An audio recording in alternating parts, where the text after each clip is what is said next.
chaud. Ils ont tiré, wesh. Il est mort, wesh. C'est Welcome back, guys. I hope you've been staying safe. A 17-year-old teenager in France by name Nael M, or as some may pronounce it, Nael M, has been gunned down at the wheel of his car in France by the French police on the 28th of June 2023. This has sparked a crazy riot in France. This case is still ongoing, and we are here to let you know who Nael M was and why he was even gunned down by the French police.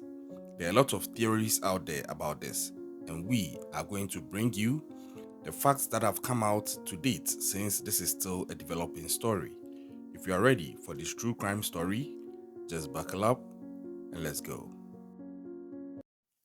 Now, before we get into today's story, I first want to send out my condolences to the families of Nael M.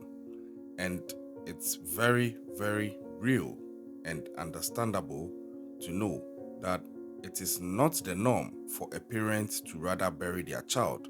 It is a very heartbreaking thing that no parent can or is ever ready to go through. And as this has happened, in as much as this is a developing story and no court has ruled on it, the fact or one of the facts of the issue is that the parents and the family are grieving. Irrespective of who is at fault or who wasn't, the parents are grieving, the families are grieving, and our condolences goes out to them. I wish them the strength to endure this trying situation, and if the law was at fault, they find some justice to help get some closure. Now, the question lingering is, who was Nael M, or who was Nael M? He was just a 17-year-old French Algerian national, and he was a delivery guy. He was actually on one of his delivery routes when this happened. According to his mom, they woke up like any regular family in the morning. He told his mom to have a nice day. He actually kissed her goodbye, but little did she know that that was going to be the last time that she was going to set her eyes on her son alive. Because fast forward, she would receive a phone call informing her that her son had been shot and had passed on. So, what happened to Nael M, and why did he end up getting shot by the police? Now, it's been reported that allegedly on 28th of June 2023, this 17-year-old teenager was pulled over in his Mercedes rental vehicle in the western suburb of Nanterre. Now, this should be a regular stop. It's done in almost every country that I know of. Even here in my own country, you get to meet police checkpoints when you are driving. So this was not something that was out of the ordinary. Now, per the reports out there, it's alleging that he failed to comply with an officer after he broke several road rules. This is what is being alleged. Now, it's also been alleged that at this point, one of the officers is alleged to have then ordered that he stops this vehicle, and when he did stop the vehicle, you would see in the footage, the amateur footage shot by a bystander, that there are two officers by the vehicle. One of the officers is actually pointing a gun at Nael through the windshield from the outside. Now, it's alleged that he didn't comply with the directives that they communicated to him, and he tried to drive the vehicle away from these police officers, and at this point, one of the officers fired a shot into the vehicle. Like I said, this case is still ongoing, investigations are ongoing, but you can actually see this in the amateur footage, which we showed you at the beginning of this video. So it then goes on to show the officer firing at very close range because he was just outside of the windscreen. And Nael M apparently still driving away. But at this point, he had actually been hit by the bullets from the gun. And as he tried running away, or driving away, sorry, he eventually crashed, and emergency services also came onto the scene attempting to resuscitate the teenager, but unfortunately, he had lost his life. So then it had become a fatal shooting. So that was where everything just went south, from a regular police stop to something else, which had now led to a 17-year-old teenager losing his life.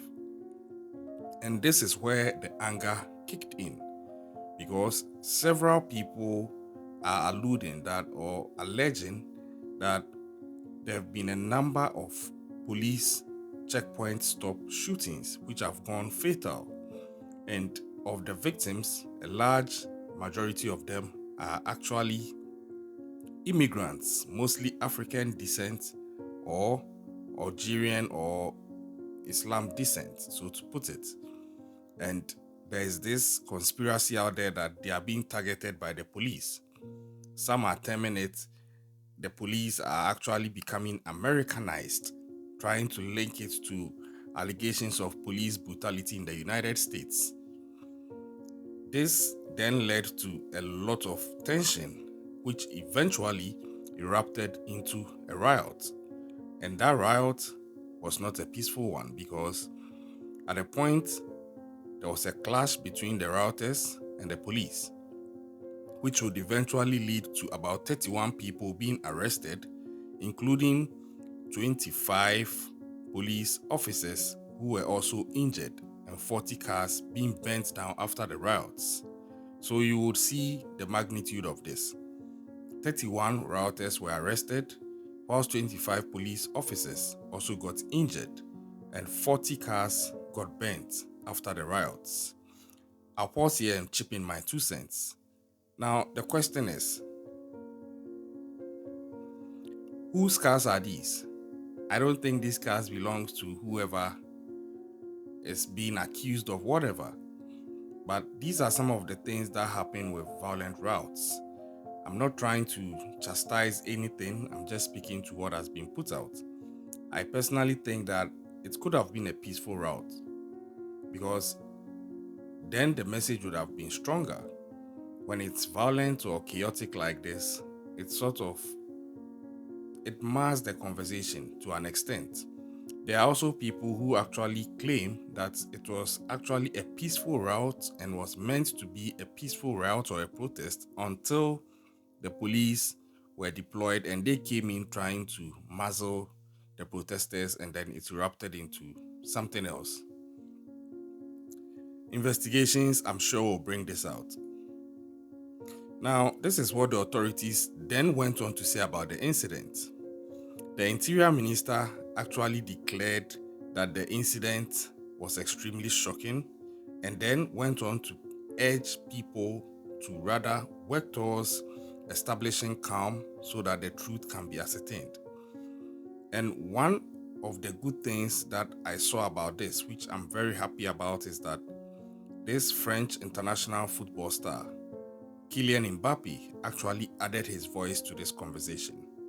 And I'm happy when big brands or big icons are able to speak to issues that are going on in their countries outside of whatever field they are in. And Mbappe, as young as he is, has got a lot of wisdom in doing such things. It adds to the pressure of getting the right things done, because he being a big brand, if he speaks to it, it garners more attention for the issue, and it pushes people to do their part to get justice served. So this is what Mbappe said in a tweet. I hate for my France. Unacceptable situation. All my thoughts go to the family and loved ones of Nael, this little angel gone much too soon. The president of France, Emmanuel Macron, also spoke about it, indicating that the shooting was inexplicable and unforgivable. So you would see that the leader has also condemned this, and it speaks volumes to an extent. But people are still not satisfied. Although the riots have calmed down, the protests have calmed down, a sort of order has been established to an extent, people are still not happy because they feel that this is a systemic thing and there should be a conversation to quash the issue and get the roots of the issue out and get justice for these victims. There are also people on the flip side of the conversation who believe that there is more to the conversation than race or racism and somebody getting targeted.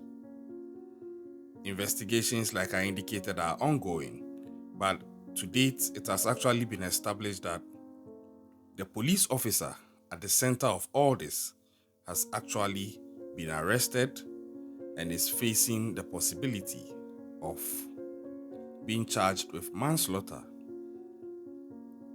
People are also agitating that if he ends up being charged with manslaughter, it wouldn't be fair, and that he should actually be charged with murder. I'm sure some of these concerns are coming out of a place of pain, and some also from a legal angle, depending on what the circumstances surrounding the shooting will end up being. But the investigations are still ongoing, and I'm sure when the facts come out, then the correct charge would be clear as to the way to go. Because if the shooting ends up being found out as unprovoked, then I'm sure that the protest or the plea for a possible charge of murder could actually be successful, because we've seen an amateur footage, but it's a footage from the outside. We are yet to get any evidence of what Nael M might have been doing in the car towards the police officers. Was he just driving away, refusing their instructions, or there was something else? Because the police officers are also claiming, allegedly, that they felt they were in danger, hence the gunshot. Who is telling the truth here? And don't forget, the other person who could have brought some light or some perspective from the side of Nael, who is himself Nael M, has passed on. And as the saying goes, dead men tell no tales. But then, there could be a silver lining here, or a twist to the whole plot, because there was actually a second person in the vehicle of Nael, allegedly. He was picked up and is alive. As to whether he can speak to the issues from what happened inside the car and get some evidence to corroborate whatever he put out, I'm still keeping my fingers crossed. But there are some people who are under the impression that this is involving a police shooting, which others are suspecting could be a wrong shooting.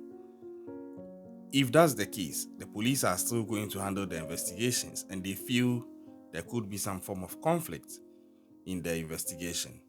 I don't know the dynamics that France as a country has for situations like this, but I'm expecting that there should be, to an extent, a form of independence around whatever investigation is to be done on this case, such that the outcome would not be marred or tainted by the perception that the police are trying to save their own, in case it turns out that the findings of the investigations are in favor of the police officer. I think if they get it right from the start, it would reduce the probability of some people not being ready to accept the findings of these investigations. Like I said, it's an evolving story, and I'll be following to see how it pans out. But till then, my condolences to the families. I pray they find the strength to endure. It's not easy. I don't want to show the footage of his mom crying and all, but it's not easy at all to have a child go out like this and never come back. Subscribe to the channel if you haven't yet done so. And like I've been saying, please stay safe out there. These things are all around us, and you never know who is going to trigger yours. So we come your way next time. Stay safe.